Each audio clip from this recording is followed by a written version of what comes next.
You give life, you are love, you bring light to the darkness, you give hope, you restore every heart that is broken. And great are you, Lord. So you give life. You give life, you are love, you bring light to the darkness, you give hope, you restore every heart that is broken. Great are you, Lord.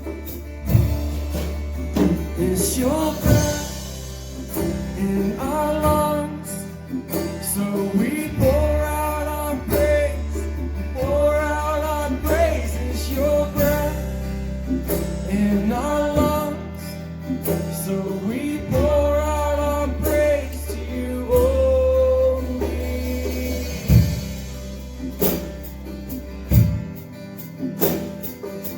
You give life. You give life,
Great are you, Lord. Great are you, Lord. Great are you,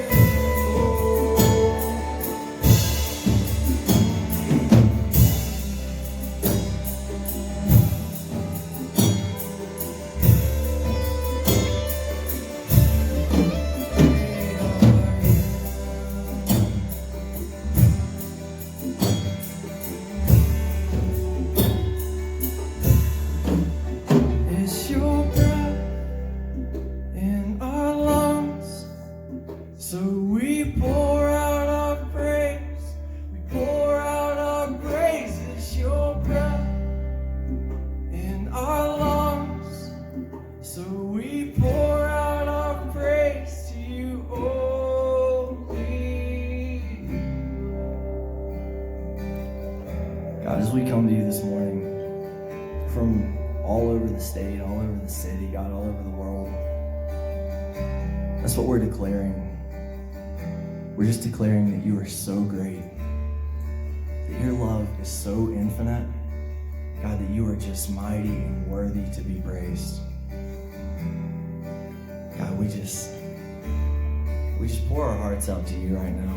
God, in every living room that we're sitting in, God, in every place that we're gathered just to celebrate today, to celebrate our mothers, God, we are pouring out our praise to you, the one true living God.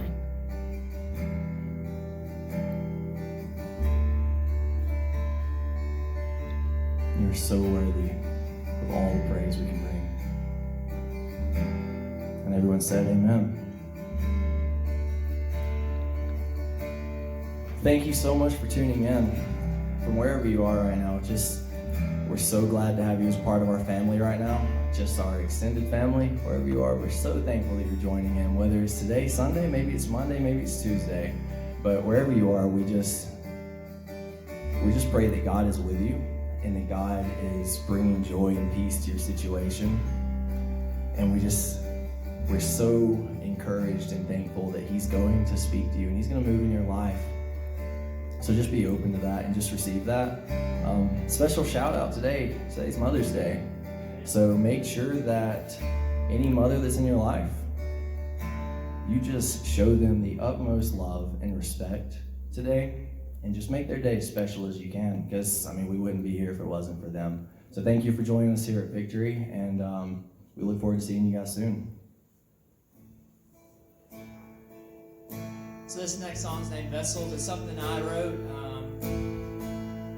I started writing it about a year ago and I actually finished it, but it's pretty fitting because I always looked at it as just a comparison, listening to other artists, and I said, that doesn't sound like anything that anybody would listen to or anything like that, but then I realized sometimes it just takes being an open vessel. And I've just started realizing this, just playing this song, realizing how much it really applies to me. Just how sometimes I have to look past the comparison. I have to say to myself, I just have to be an open vessel. So just listen to the words and see if that just speaks to you.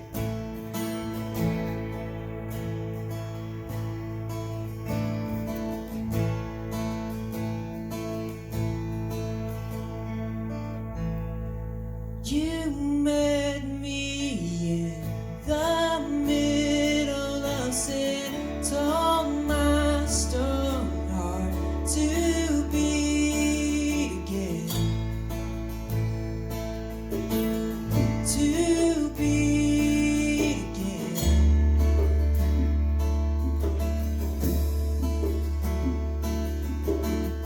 You spoke over me all of this time, breathing your life all over mine, all over mine.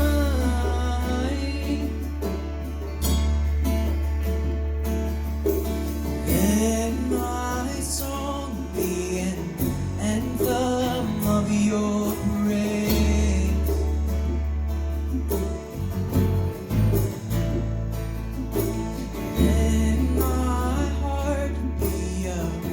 soul for your way.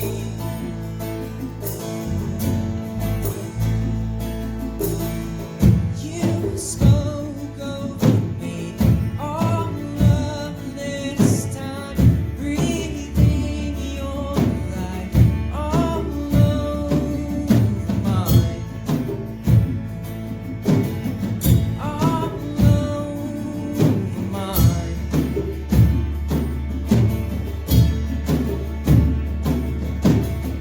My faith in you, always fighting through. My heart longs for new, something more to pursue. And it's always you.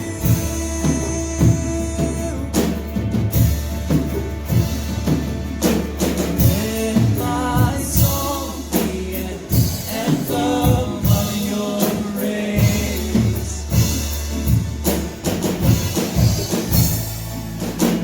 Let my heart be a vessel for your way.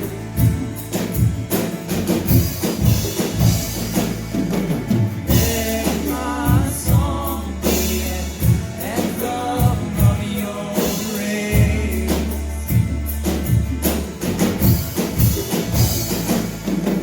Let my heart be a vessel for your way.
it's kind of weird to think about how we're doing church right now. You think of this room or wherever you worship at as this is the Father's house. And yeah, we're here, we're recording this, and we're in this room.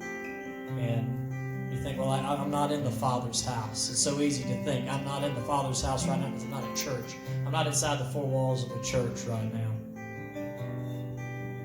You never can leave His house. You can never leave His house because His house is His presence. His house is inside these four walls. His house is outside in the woods and nature, next to rivers and waterfalls and lakes and oceans. His house is in our heart. His house goes everywhere with us.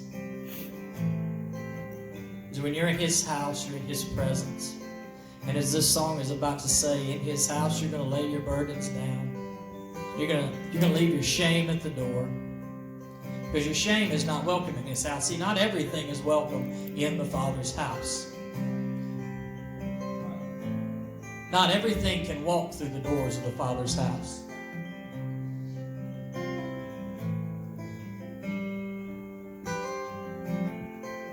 Shame has no place in your house. Sadness has no place.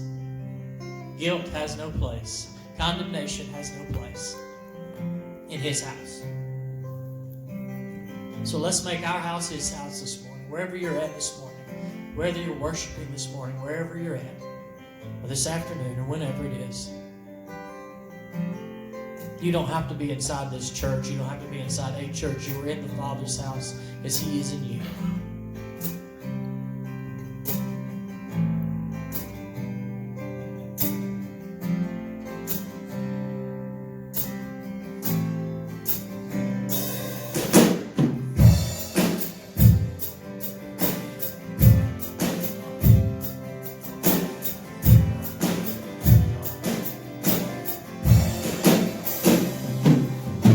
Sometimes on this journey I get lost in my mistakes.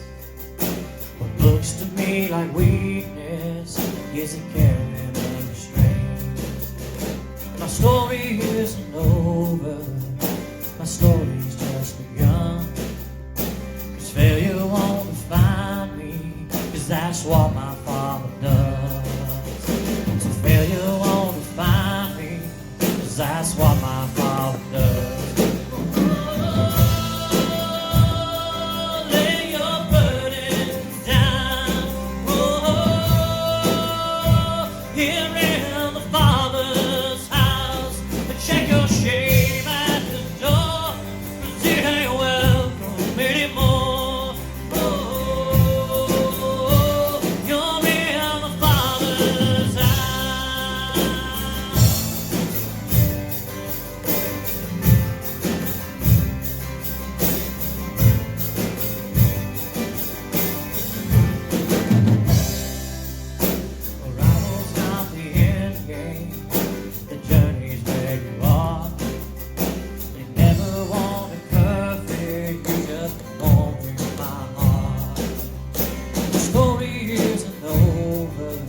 If the story is good, its failure's never final when the Father's in.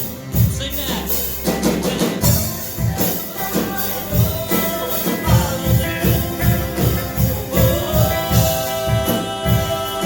Lay your burdens down. Here we are, the Father's house. Check your shame at the door.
safe and warm in your loving arms. And I find that I'm safe and warm in your loving arms. 'Cause you see me, you know me, you love me through and through. You see me, you know me, you love me through and through.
You see me, you know me, and you love me through and through.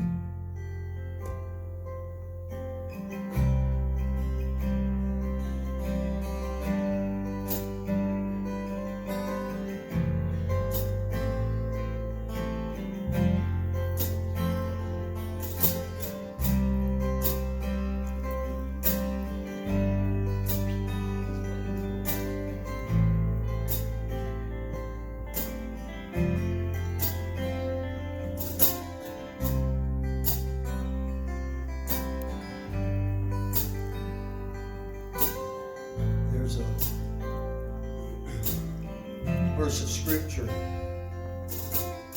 that the Lord's had me in all week long, and it's He just keeps relooping and really won't let me leave it. And I've learned that when the Lord does that, to pay attention to it,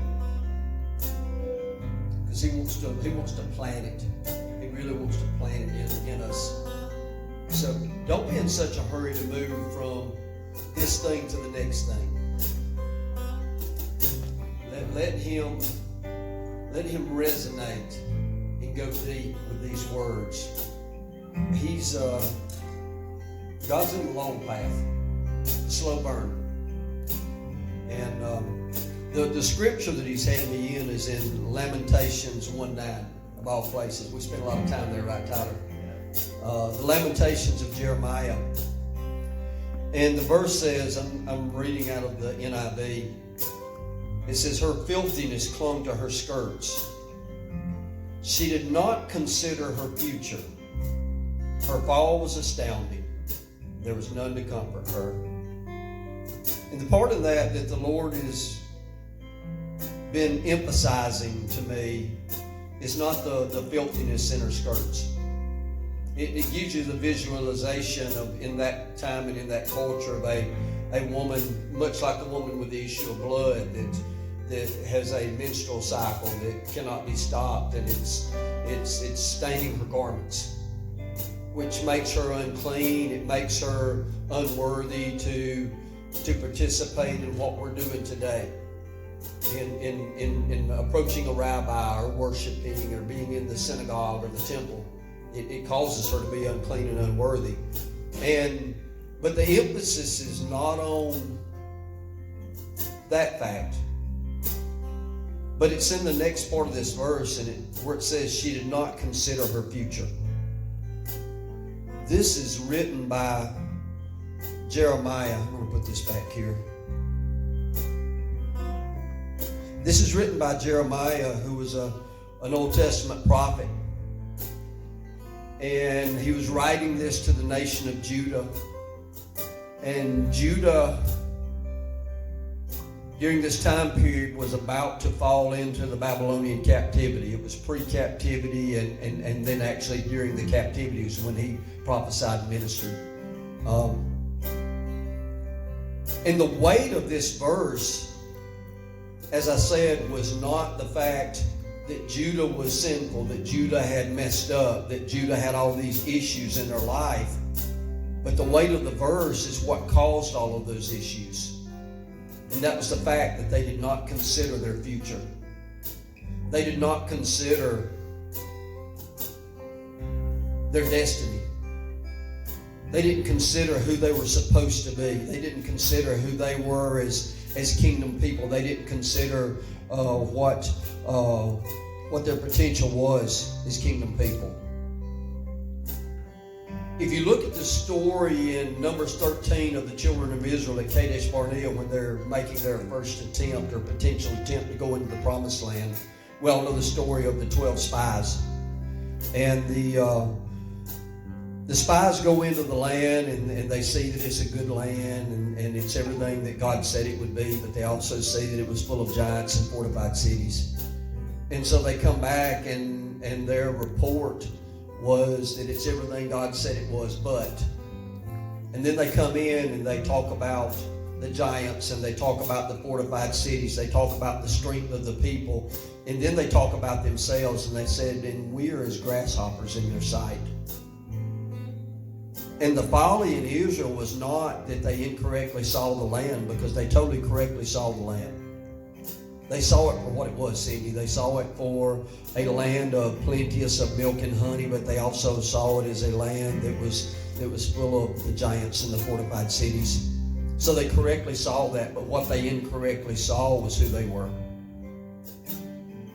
The purpose of the memorials that God had the children of Israel establish later on, we see it in the book of Joshua that we talked about a few weeks ago. He said, build these memorials to remind and to teach your children. And it wasn't a memorial of do this and do that, but it was a memorial of this is who you are in God. And the folly of the children of Israel was that they didn't remember who they were as God's chosen people, as His anointed, as a nation of priests, as we would consider ourselves today, according to what the Word says about us. And I think the greatest thing that we can do in our children and our grandchildren is not teaching them a moral code or the absolutes, do this and don't do this, and this is it's not behavior modification. It's identification. To consider their future, to consider their potential, consider what God says about them and who God dreams them to be. We've been talking about our interruption of our dreams the last few weeks, and considering who God says we are and what His thoughts are toward us and about us. And so today I want us, as we come in and worship, I want us to not abort us considering our future, considering the potential that was within us. It said that the fall of Judah was astounding. That's what the NIV says. It was astounding, the fall. And it was not, the astounding part was not the fact that they went into captivity. The astounding part is the contrast between captivity and what they were created and designed to be. That's the astounding part. Is this huge gap in the lives, in this case, of His people. The tribe of Judah, the nation of Judah. It was a split kingdom at this time, Israel and Judah. But the huge contrast in what they were under David and King Solomon to what they had become. And I don't attribute it to idol worship. I don't attribute it to sinful living. Those were the fruits of it. I attribute it to this one verse here where it says they did not consider their future. They did not think about who they were and what God designed them to be.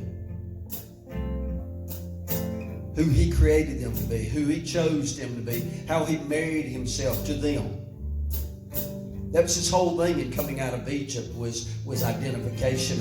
He said, I'm identifying myself with you. And so today I really feel like the word of the Lord is to come in and to encourage you, to cause you to consider, to think, to ponder on, to believe what your future is in Him. Because you can look at circumstances out there, you can look at the world out there, and you can say, man, the world is big. Yeah, it's plenteous.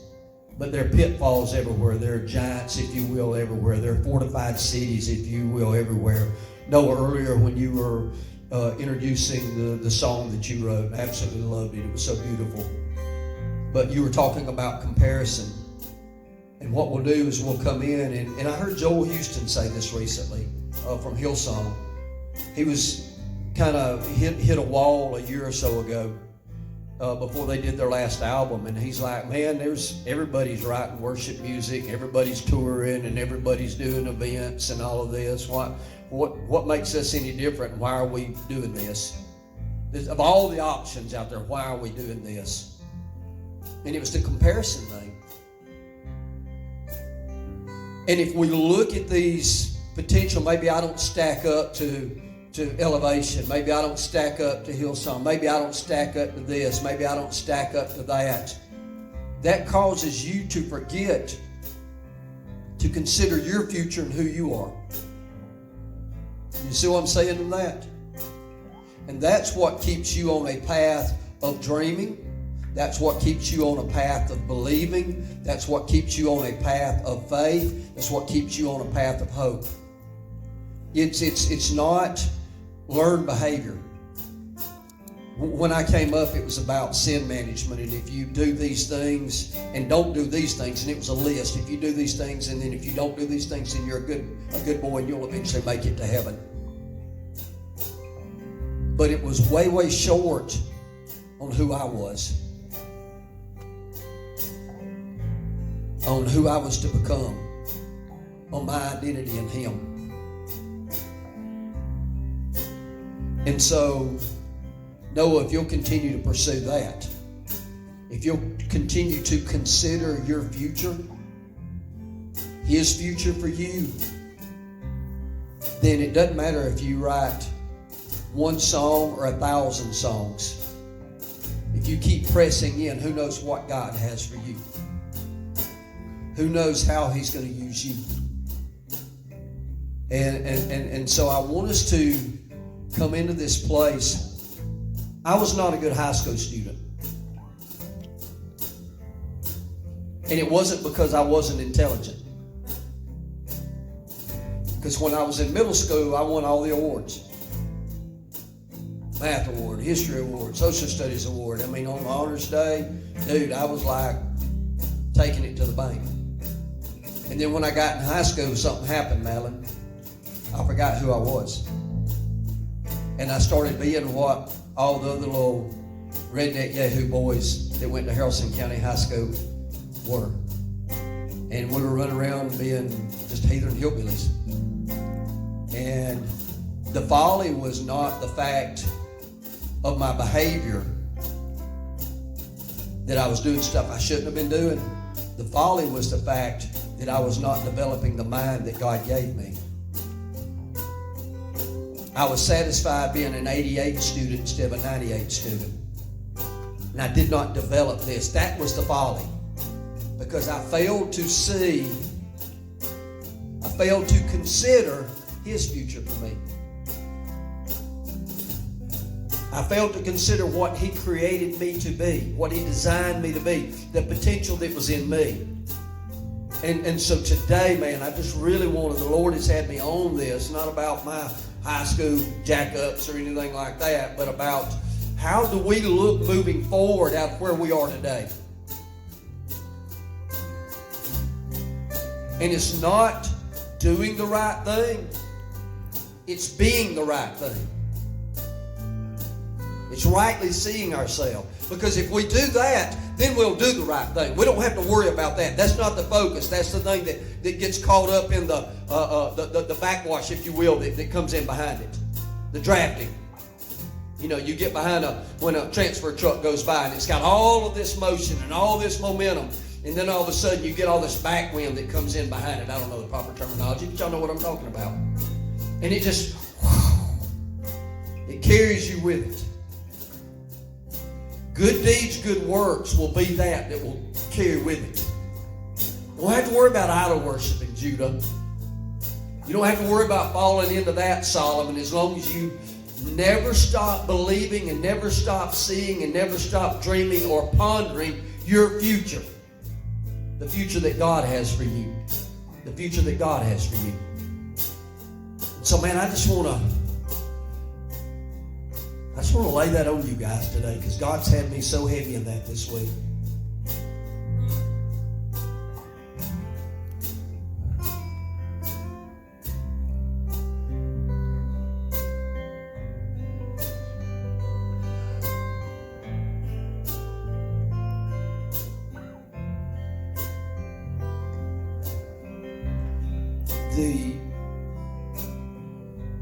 The sociologists were out and they were doing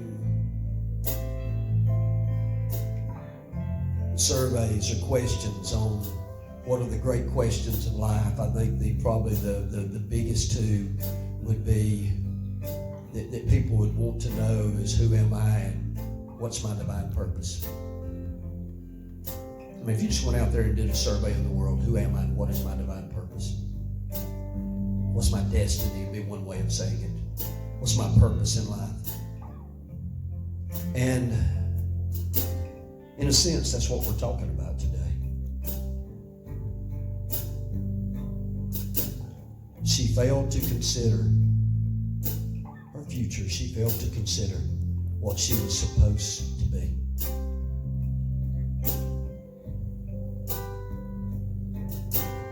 She failed to consider what she had the potential to be.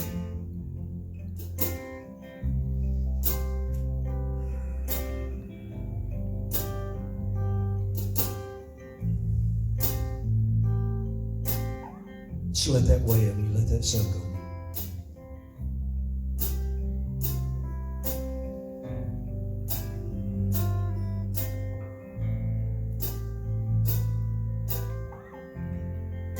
I believe that Mary, the mother of Jesus, walked this earth in a unique way.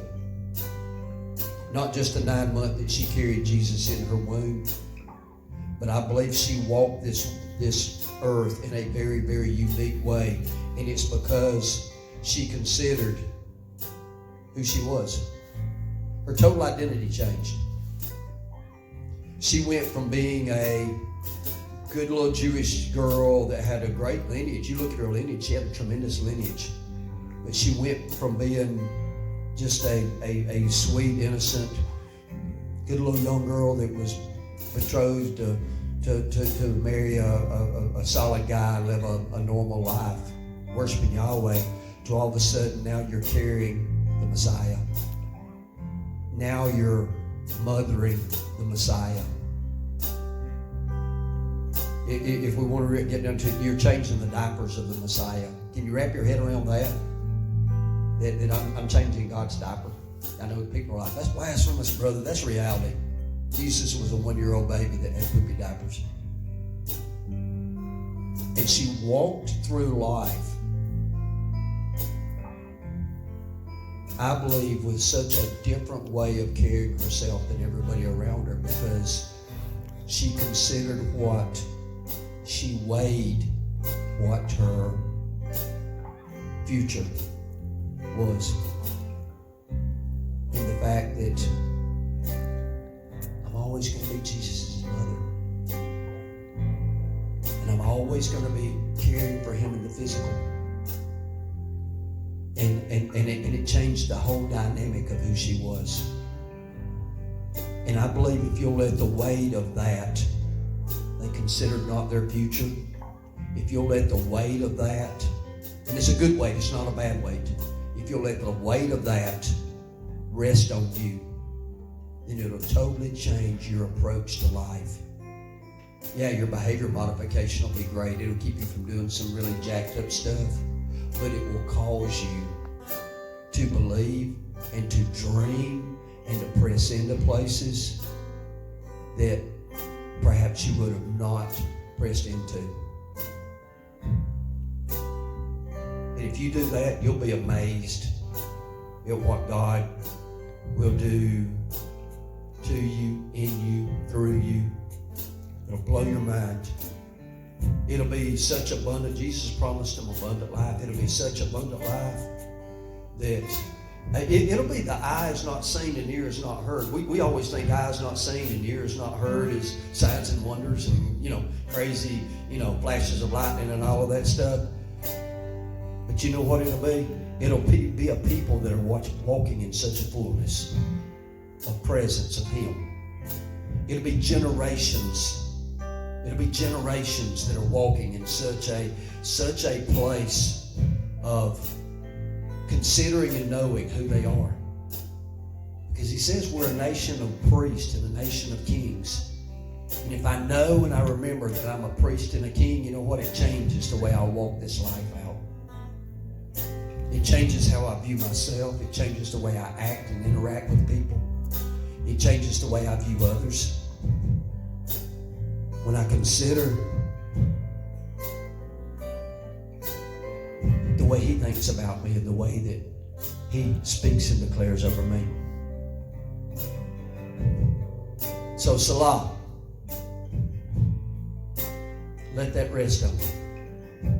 Let that rest on you. Can we sing this? Can we sing through this song again? I know I just blew up our song list, but if we can sing through this song again, that'd be amazing. Just keep the podcast going. I want them to be able to too. This is beautiful. Here's the thing. Sorry.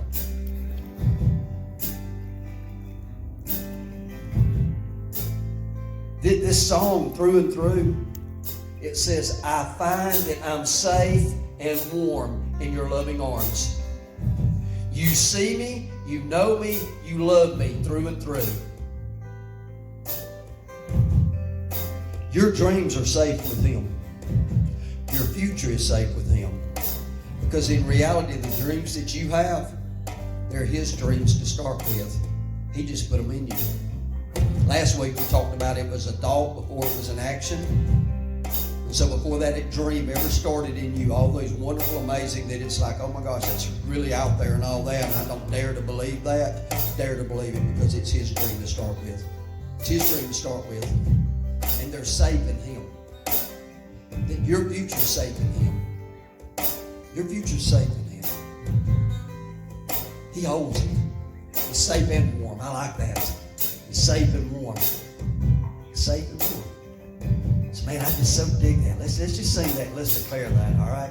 I find that I'm safe and warm. Sing that over your life. Sing that over yourself.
And God bless you guys. We hope y'all have an amazing Mother's Day.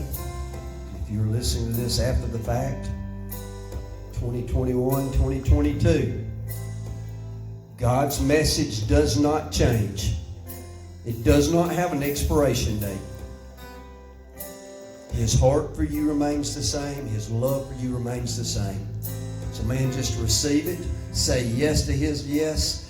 And be blessed. We'll see you guys soon. God bless you.